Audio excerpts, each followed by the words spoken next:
आणि या काल्याच्या कीर्तनामध्ये दादांच्या फोटोला हार दिसेल.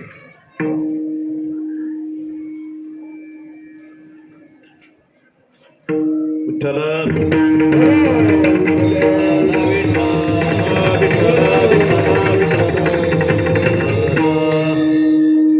थोडा अर्धा तास आपण बोलू. नंतर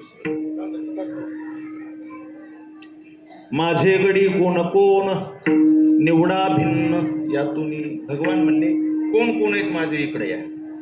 असं म्हणल्यानंतर बाकीचे पोरं नाराज झाले. महाराज पोरं म्हणले देवा आज असं कसं बोलायला असतो की माझे कोण कोण आहेत तिकडे या, आम्ही लोकांचे का सांगतो. मधुमंगल नावाचा गोपाळ म्हणला देवा अरे आम्ही तुझ्या बरोबर आलेले, आम्ही तर तुझेच आहे, पण जे इथं वृंदावनात खेळायला नाही आले, जे गोकुळात आहे ते सुद्धा कोणाचे, ते सुद्धा तुझेच आहेत ना. विठ्ठल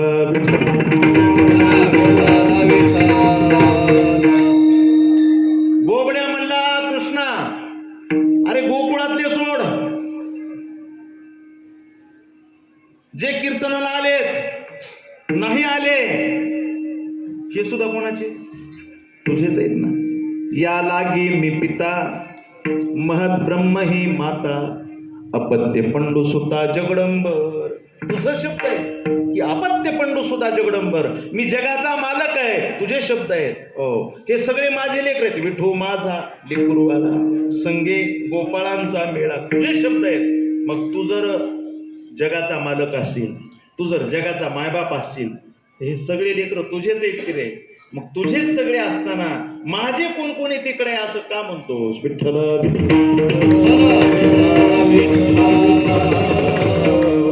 भगवान कृष्ण म्हणले गोपाळांनो तुमचा थोडा अभ्यास कमी दिसायला म्हणले.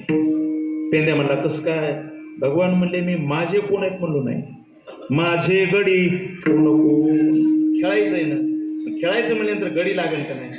कोण कोण माझे गडी यातून भिन्न निवडा. मी म्हणलो की माझे गडी कोण कोण आहेत. गडी म्हणजे कोण. भगवान म्हणले गडी म्हणजे माझ्यासारखं खेळणार माझ्या जोडीचा. पेंद्या म्हणला तुझ्या जोडीला कोण आहे बाबा, आहे का तुझ्या जोडीचा कोणी या जगामध्ये.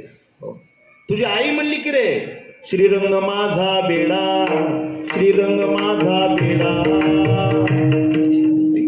याला नाही दुसरा जोडा, याला नाही दुसरा जोडा, तुम्ही याची संगत सोडा ग गोकुळच्या नारी. तुझी आई म्हणली ना तुझ्या जोडीचा. भगवान म्हणले माझ्यासारखे जरी नसले तरी काही अंशानं माझ्यासारखे आहेत. हरी तैसे हरीचे दास, हरीचे दास, नाही तया चिंता भय मोहास, नाही तया चिंता भय मोहास, कोणी राहाती उदास, कोणी राहाती उदास, बळकट कास बळकट कास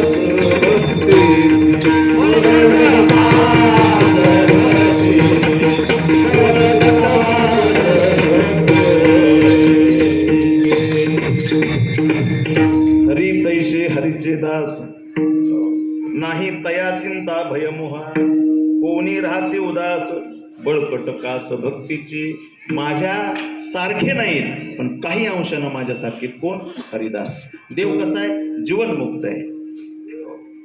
देव कसा आहे जीवनमुक्त. जीवनमुक्त कशाला म्हणायचं, ज्याच्यावर कसला भार नाही त्याला मुक्त म्हणाव, त्याला कसली भूक नाही त्याला मुक्त म्हणाव. आणि भगवान म्हणले खेळायचं म्हणल्यानंतर त्याला कसली भूक जमणार नाही. भूक असलेला माणूस खेळणार नाही असं नाही, पण खेळात त्याला आनंद मिळणार नाही. विठ्ठल खांदी भार पोटी काय खेळायाचे भूक, काय खेळायाचे, काय खेळायाचे भूक, काय खेळायाचे, काय खेळायाचे भूक, काय खेळायाचे. ज्याला भूक आहे त्याला खेळण्यात आनंद आहे. मग असे कोण आहे तिकडे या. कोण होते ते 4-2 इकडे आले आणि आल्यानंतर म्हणले आता एक करायचं. म्हणले आपापणामध्ये मिळू. आता काय करायचं एकमेकात मिळायचं. आपापणामध्ये मिळू. आणि पुन्हा एक खेळू एकाशी मिळून खेळू हे कसं देवा?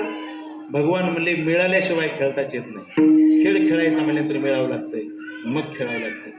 कोणतंही क्षेत्र असू द्या महाराज, मिळावं लागतंय आणि मग खेळावं लागतंय. राजकीय क्षेत्र असू द्या. आज आमचे अजित दादा एका एका माणसाला जीव लावला. एक एक माणूस आपलासा करून महाराष्ट्रच नाही तर महाराष्ट्राच्या बाहेरचे राज्यातले सुद्धा कित्येक लोक दादांना आपलेसे केले. आणि आज ज्यांच्या ज्यांच्या कानाला ही बातमी लागली तो माणूस महाराज फार खचला हो, खचला. एवढं मोठं दुःख आम्हाला असं झालंय तर त्यांच्या घरच्यांची आज काय अवस्था असेल. पांडुरंगाच्या चरणी मी तर हीच प्रार्थना करेन, भगवंता एक तर हा मोठा घाला झाला, एकतर हा मोठा घाला झाला, मोठा अपघात झाला, मोठा अपघात झाला. हे दुःख न झेपणार आहे, हे दुःख न पचणार आहे, हे दुःख न विसरणार आहे, हे दुःख सदैव स्मरणात राहणार आहे. मला सांगा आज आपली ही अवस्था आहे तर त्यांच्या कुटुंबाची काय अवस्था आहे? 1 महिना 2 महिने पडून राहणारा माणूस जर गेला तर माणसाला त्याचं दुःख वाटत नाही. आज आज असं म्हणता येत आहे की उलट झालं, उलट, ठीक आहे. नाही पवार साहेब सुद्धा म्हणत असतील की किती उलट झालंय. देवानं उलट केलं बघा, उलट. न झेपणारं दुःख आहे.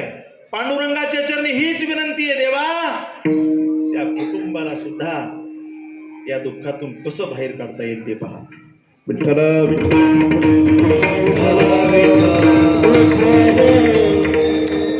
सर्वांना दुःख आहे. शरद पवार साहेबांना सुद्धा खूप मोठं दुःख झालंय, खूप मोठं. घरातला करता माणूस गेला, करता माणूस गेला. आणि घरातला करता गेल्यानंतर काय अवस्था होते हे ज्यांच्या नशिबाला आले त्यांना विचारा. विठ्ठल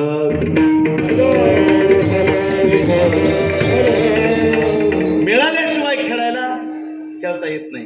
कीर्तन करायचं म्हणल्यानंतर मिळावं लागतंय. पिण्याचा स्वर, मृदंगाचा स्वर, तंतोतंत जुळाले, पुंग पुंग जुळलं. हे 2 जुळल्यानंतर जर चाल म्हणायला कुणी आलं किंवा महाराज कीर्तनाला आल्यानंतर महाराजाचं बोलणं त्याच्यात मिळावं लागतंय. हे झाले विना, मृदंग आणि महाराज, हे 3 गोष्टी मिळाल्यानंतर मग महाराज श्रोते मंडळी त्याच्यात मिळावं लागतंय. मग आपल्यात मिळालं की मग आनंद येतोय. तसं महाराज भगवान म्हणले आता निवड झाली ना, बहुतेक देवाची जरा कमी होते म्हणून तर म्हणले माझे गडी कोण कोण निवडा भिन्न यातून. निवडा म्हणजे याचे कमी आहेत, कारण जास्तीतून कमी निवडल्या जात आहे, कमीतून जास्त नाही निवडल्या जात. शेरभर तांदूळ आहेत आणि मुठभर खडे आहेत तर काय निवडतो आपण? खडे निवडतो. तसं देव म्हणते निवडा, त्या अर्थी देवाची गडी कमी येतं. निवडले आता म्हणले मिळा, बाकीचे म्हणले मिळा. म्हणजे भगवान म्हणले मी जगाचा मालक आहे, हा अभिमान माझ्यात राहता कामा नये. मी देव म्हणून जर खेळलो तुम्हाला खेळात आनंद येणार नाही. आम्ही गोरगरिबाचे लेकर म्हणून तुम्ही माझ्या बरोबर खेळलात, तुम्हाला आनंद येणार नाही. आपण दोघंही गडी या बोधावर येऊ आणि मग खेळू. विठ्ठल आपापणामध्ये मिळू, एक खेळू एकाशी. आणि मग म्हणले बाकीचे म्हणले हेला गाई वळायला पाठवायचे का? हे घाबरते, घाबरियाच्या मोडा काड्या, हे घाबरते त्याच्या काड्या मोडा. काड्या मोडा म्हणजे मराठी भाषा आहे. काडी मोड करा म्हणजे वेगळं करा, त्याला गाई वळाय पाठवा. घाबरियाच्या मोडा काड्या, हा धाडा भ्याडा वळती आपापणामध्ये मिळू, एक खेळू एक. बाकीचे म्हणजे बसू दिले देवाजवळ, म्हणले नाही. का नाही? शेवट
ही बातमी लागल्यापासून काय कीर्तन करावं. तुका म्हणे विटाळशी देवापाशी नसावी. बस झालंय माझं बोलणं. महाराज म्हणतात याचा अर्थ काय. विटाळशी, विटाळशी म्हणजे अपवित्रपणा. विटाळशी म्हणजे 3 प्रकारचा विटाळ शास्त्रानं सांगितलं आहे. ऋतुकाळाचा विटाळ माझ्या माता मौल्यांचा. माणूस गेल्यानंतर जो विटाळ असतो, सुतक, जन्मल्यानंतर सुतक आणि मेल्यानंतर सुतक, हा जो विटाळ आहे ना महाराज, हा कर्मातला विटाळ म्हणतात. त्याला कोणता विटाळ. कर्मातला. आता हे कर्मातला जो विटाळ असतो, या कर्मातल्या विटाळामध्ये भक्ती करायला चालते, नामस्मरण चालतंय, म्हणून कीर्तनाला आपण आरंभ केला. हे कर्मात दुःखात हरिनामाला काळ वेळ नाम आणि उच्चारिता नाही. आणि त्या व्यक्तीसाठी हे चांगलं आहे. त्या व्यक्तीसाठी हे चांगलं आहे. वारकरी गेल्यानंतर महाराज मंडळी जर असा कोणी निष्ठावंत गेला तर काय करतात, तिथं टाइमपास बोलण्यात करत नाहीत महाराज. तर कीर्तन आरंभ करतात आणि त्या प्रेताच्या भोवती कीर्तन चालू असतं. हरिनामा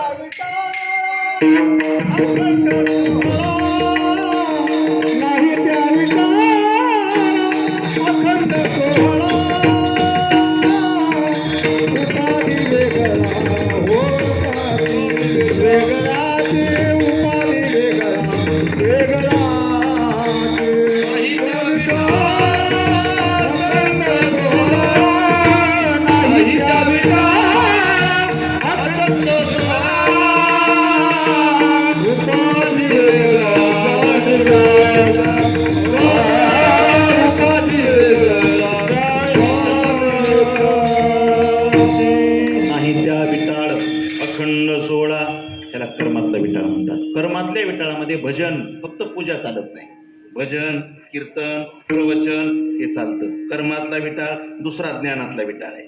ज्ञानातला म्हणजे अल्पविद्या परी गर्व शिरोमणी मजहुनी ज्ञानी कोण आहे. माझ्यासारखं कुणीच नाही म्हणून जर असं कुणी जर देवापासून बसलं तर देवाला ते चालत नाही. अहमपणा ते चालत नाही. आणि तिळभरी जरी हो या अभिमान मेरू त्या समान भार देवा. आणि तिसरा विटाळ सांगितलाय भक्तीतला. अष्टगंध लावतो, बुक्का लावतो, 10 माळी गळ्यात घालतो. अष्टगंध बुक्का 10 माळी गळ्यात आहेत, पण दोन गोष्टी जर सोडत नसत, साधने तरी दोन्ही जरी कोणी साधील परद्रव्य परनारी याचा धरे विटाळ. महाराज दुसऱ्याच्या परद्रव्यावर, दुसऱ्याच्या पैशावर लक्ष, दुसऱ्याच्या स्त्रीवर लक्ष जर असेल तर महाराज म्हणले त्याच्या गळ्यात 10 जरी माळी असल्या तरी तो विटाळसा आहे, अपवित्र आहे, देवापाशी चालत नाही. विठ्ठल का म्हणे देवापाशी विटाळशी नसावी. आपापणामध्ये मिळू एक खेळू एकाशी. विठोबार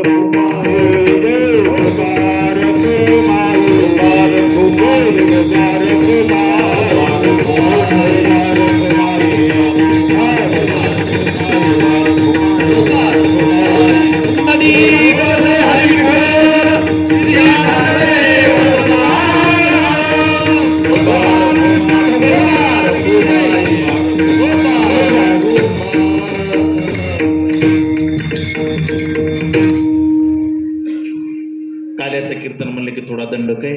चरित्र ते उच्चारावे, केले देवे गोकुळी, पण उच्चारावे, विस्तारावे नाही. काय म्हणले. चरित्र ते उच्चारावे. भगवंताने हे दशे चरित्र केले नारायणे रांगता गोधने राखिता. हे नारायणे चरित्र हे दशे केले रांगता आणि गोधने राखिता.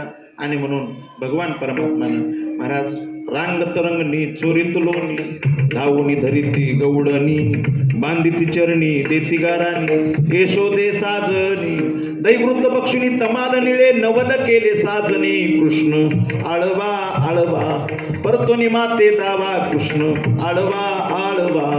रांगत असताना दिलेला आरंभ केला. बघता बघता चालते झाले. सवंगडी गोळा केले. गोळा केल्यानंतर एक दिवस महाराज बैठक घेतली. तर बाकीच्यांकडे पाहिलं तर त्यांचे चेहरे सुकलेले होते. चेहरा सुकण्याचं कारण काय.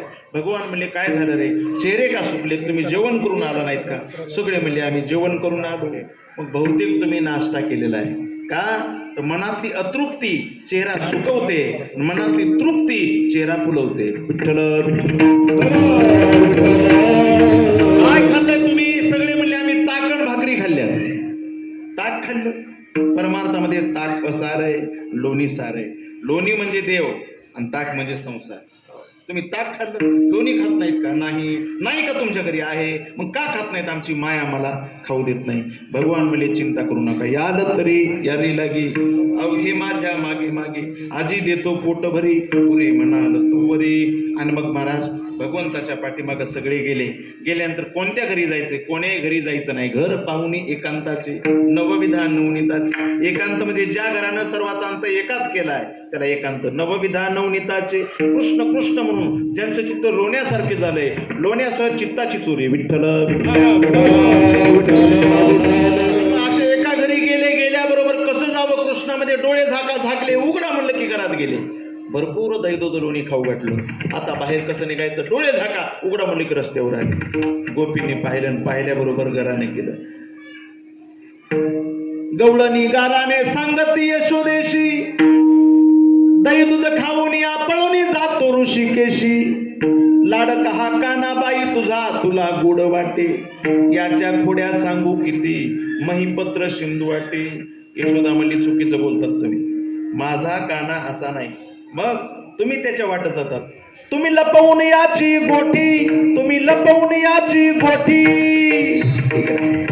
आळ घेता गे जग जेठी, तुमची एवढीच रीत खोटी ग गोकुळच्या नारीन. मग नंदबाबा म्हणले यशोदा हे का बोलू नको, हे लेकरू आपलं लेकरू धड नाही. मग याला शाळेत पाठवायचं. आणि मग मोजका पसारा गायी घेतल्या, वृंदावनात गेले. आणि गेल्यानंतर महाराज गाई राखत असताना शिदोऱ्या होत्या आणलेल्या, शिदोऱ्या झाडाला बांधलेल्या होत्या. भूक लागल्यानंतर म्हणले देवा आता भूक लागली. मग शिदोऱ्या सोडल्या, त्याचा काला केला. आणि काला केल्यानंतर कमळाच्या आकारानं गोपाळ बसवले. आणि तो काला त्या गोपाळांच्या मुखारविंदामध्ये दिला. त्याचं वर्णन श्रीमद भागवत महापुराणामध्ये शुकाचार्य करतात. बिभ्रदवेनुम जठरपटयो शृंगवेत्रे च कक्षे वामे पानो मश्रून कवलम तत्फलान्यंगुलीषु तिष्ठन्मध्ये स्वपरि सुहृदो हासे नर्मभिस्वैः स्वर्गे लोके मिशति पूजयेत् निमुक्तादकीनि. गोपाल कृष्ण भगवान की जय. ज्ञानेश्वर माऊली नागराजाऊली ज्ञानेश्वर माऊली जय जय ज्ञानेश्वर माऊली जय जय ज्ञानेश्वर माऊली.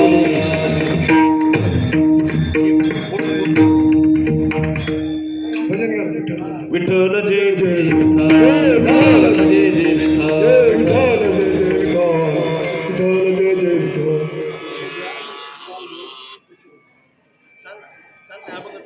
आता बरं का दहीहंडीला घेऊ ना का आपण